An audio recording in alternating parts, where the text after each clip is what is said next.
All ఇండియాలో ఉన్న కాపులు 12 పేర్లతో పిలువబడుతున్న కాపులందరికీ నా హృదయపూర్వక నమస్కారాలు. నేను భారతీయ కాపు ఐక్య వేదిక జాతీయ అధ్యక్షులుగా డాక్టర్ కొండదేవయ్య పటేల్ 20 సంవత్సరాల నుంచి మా తెలంగాణలో మున్నూరు కాపుల కోసం మరి తెలుగు రాష్ట్రాల్లో ఆంధ్రప్రదేశ్లో ఉన్న కాపులు అన్నదమ్ముల్లాగా ఈరోజు ఒక 2 కోట్ల మందిని ఈరోజు ఈ తెలుగు రాష్ట్రాల్లో తెలుగు మాట్లాడే వాళ్ళు కాపులు ఉన్నారు. 12 పేర్లతో పిలువబడుతున్న కాపులందరూ మరి 29 రాష్ట్రాలలో దాదాపుగా 20 రాష్ట్రాలతో నాకు అనుబంధం ఉంది. 20 సంవత్సరాల్లో ప్రతి స్టేట్లో పోయి ప్రతి మీటింగ్లో అటెండ్ అవుతున్నాను. మరి ముఖ్యంగా ఈ కాపులందరికీ మా కాపులందరికీ కూడా మాతృభాష తెలుగు.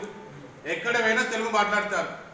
కర్ణాటకలో ఎక్కడ ఏ స్టేట్ పోయినా కూడా తెలుగు అనేది మాతృభాష వాళ్ళు మాట్లాడడం జరుగుతుంది. మరి నేను అందరినీ కలవడం జరుగుతుంది గత 15-20 సంవత్సరాల నుంచి. మరి ఈరోజు ముఖ్యంగా భారతదేశ ప్రధానమంత్రి నరేంద్ర మోడీ గారికి మేమందరం కూడా మా 29 రాష్ట్రాల్లో ఉన్న కాపులందరం సుమారు 20 నుంచి 25 కోట్ల మంది ఈరోజు 29 రాష్ట్రాల్లో మేమున్నాం. మేము ఇవాళ మా కాపులకు మరి మీరు భారతీయ జనతా పార్టీ నుంచి దాదాపుగా మా తెలంగాణలో బోవ లక్ష్మణ్ గారికి, మరి బండి సంజయ్ గారికి, మరి ధర్మపురి అరవింద్ గారికి, మరి కేంద్రంలో దాదాపుగా మా కాపులకు మున్నూరు కాపులకు గౌరవం ఇస్తున్నారు.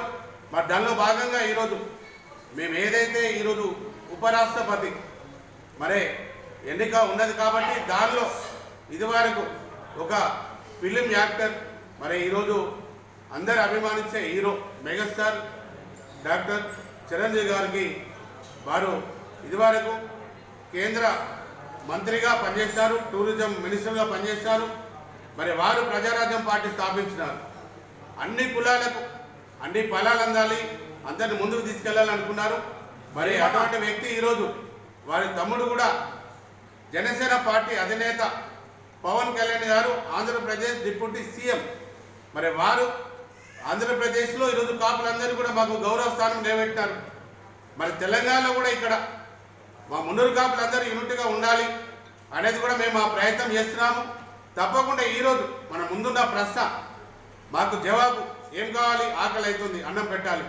కేంద్రంలో ఈరోజు కేంద్ర వ్యాప్తంగా కూడా కాపులను 25 కోట్ల మందిని గుర్తించే స్థాయిలో కేంద్ర ప్రభుత్వం భారతదేశ ప్రధానమంత్రి నరేంద్ర మోడీ గారు తప్పకుండా మా కాపులకు స్థానం ఇవ్వాలి అనేది మేము కోరుతున్నాము. ముఖ్యంగా ఈరోజు మీరు ఏదైతే ఇదివరకు రాష్ట్రపతి ద్రౌపది ముర్ము మీరు ఒక టీచర్ కూడా వ్యక్తికి ఆ రోజు ఒక రాష్ట్రపతి ఇచ్చినారు. మరి ఈరోజు కూడా మేమందరం కాపులందరం కూడా అడుగుతున్నాము. మా మెగాస్టార్ చిరంజీవి గారికి కేంద్ర మంత్రిగా పనిచేశారు, టూరిజం మినిస్టర్గా ఉన్నారు. మరి వారికి ఈరోజు ఉపరాష్ట్రపతి మరి వారికి అవకాశం ఇవ్వాలని మేము భారతదేశ వ్యాప్తంగా ఈరోజు మీ అందరం కాపులందరం కూడా ప్రధానమంత్రి గారికి మరి భారతీయ జనతా పార్టీలో ఉన్న అందరినీ కూడా మేము ఈరోజు కాపులందరం కూడా కోరుచున్నాము, ఇస్తారని కూడా ఆశిస్తున్నాము. తప్పకుండా కాపులకు సముచిత స్థానం మాకు లభిస్తుందనే ఆశ అనేది ఉంది. కాబట్టి ప్రత్యేకంగా మీ అందరూ కూడా కాపులందరి తరఫున ప్రత్యేకంగా మేము కృతజ్ఞతలు తెలియజేస్తున్నాము.